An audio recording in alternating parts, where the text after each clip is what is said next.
Hey everyone, what's up? Ronnie Petito with Petito's Performance Training here today on Halloween, or should I say Halloween Gains. We're here to talk about how we grow our biceps, or what we call here at the training center, the CTs. I command you, you are mine, my slave. I fucking own you.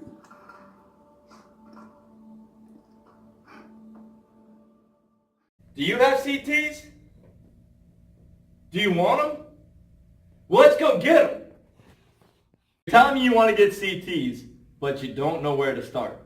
Well, you're watching the right video, because I'm about to show you some mistakes we make in the gym with curls that we really need to avoid, and you might want to pay attention because they might look familiar.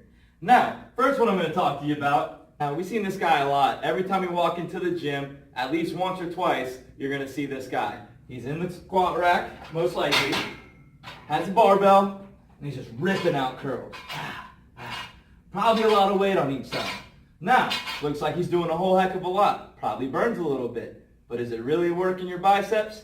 Not really. Now, if I actually keep this bar out in front, where my arm positioning is supposed to be, I will get the correct curl. Now, once you do that, you're going to activate the biceps right away. As soon as I start my curl now, my bicep is starting to work.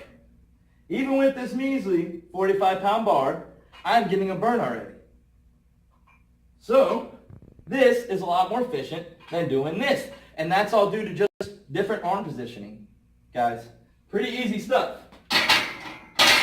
Now, as you notice when I was doing the curl, I wasn't just like Beast in the squat rack was doing, repping it out real fast, right? Why is that? Because the most important thing in a lift is your eccentric control. Your eccentric muscle control is what actually grows your muscles. So, what eccentric muscle control is controlling away from your body towards gravity. So we want to really control our biceps and keep the same arm positioning throughout the whole lift. What other things do we do? For example, with eccentric muscle contraction, we do that through squats. That's why you don't fall through the floor while you're doing squats. You want to grow some CTs and all you're really focusing on is barbell curls. We need to focus on some dumbbell curls, guys. This is what really focuses and we really control with our bicep here. Now, one of the biggest mistakes I see is how we supinate. A lot of people want to start their dumbbell curls, turn, curl, back down, turn, turn, curl, back down, turn. Notice I'm not getting a lot of flexion at the bottom with my bicep. Now, if I start to supinate as I'm curling, I'm going to start to put pressure right away on the bicep. This is what we really want to focus on.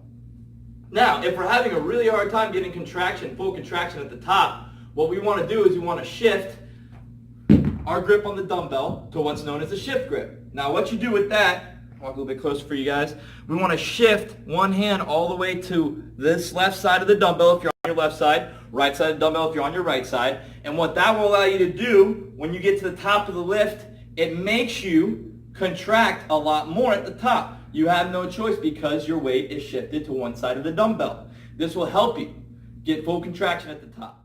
Everyone, we're moving forward now. We're going to bring in a special guest by the name of Clark Kent to talk to us about these weights. Clark Kent, how we doing today? Doing well. I heard you know a little bit about working out.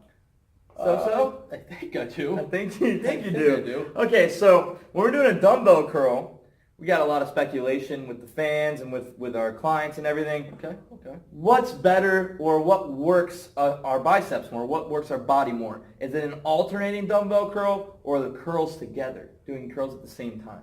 Well, like I said, I think I do, but I'm going to take a wild guess and say maybe the alternating, you know? Okay, well, you're not totally incorrect, but to answer that specific question, you're a little incorrect. But I thought you knew a little bit about working out. Well, actually, I mean, I have a buddy that's really big into working out and knows quite a bit about Oh, it was your buddy? Yeah, that's what I was saying. Well, go get him. Okay.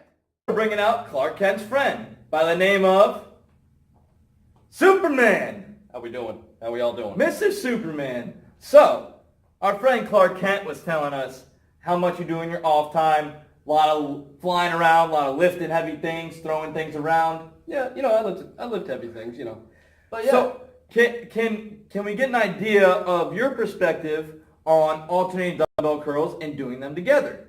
Well, I mean, I just want to give a shout out to Clark Kent. I know he's a journalist and he did his best up here. But Yeah, real good guy. But what I think, I'm going to put this down for a second. If you want to hold the mic to my mouth. I think, Go ahead, demonstrate. honestly, alternating's good, but it's not the best. And you want to be the best, you got to do both at the same time. That's right. That's right. If we're alternating dumbbell curls, if we're doing one arm at a time, he's got 20 pounds in each hand. If we only do one arm, we're only lifting 20 pounds at once.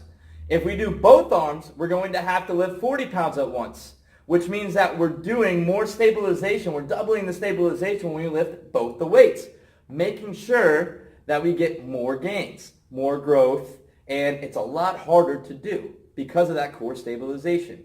Now, as you notice, why don't you turn to the side for me, Superman? As you notice, one more major thing we want to touch on, everyone, is that when we do a lift, we want to bring the biceps, the weight, the barbell, whichever you're using, barbell or dumbbell, we want to bring it up to our nose. Every time, as you see, he gets a full curl, and make sure he gets full contraction by lifting the weight all the way up to his nose. Very important to make sure we get full bicep contraction. That's how you get CTs, guys. I really hope you enjoyed the video. If you did, leave a like. If you have a comment on the video or any questions about any more mistakes with the biceps, please leave that question. I will answer it for you. If you have any comments about videos that you want to see in the future, leave those as well. My name is Ronnie Petito with Petito's Performance Training. Come visit us at 4523 Del Prado Boulevard. Happy Holidays!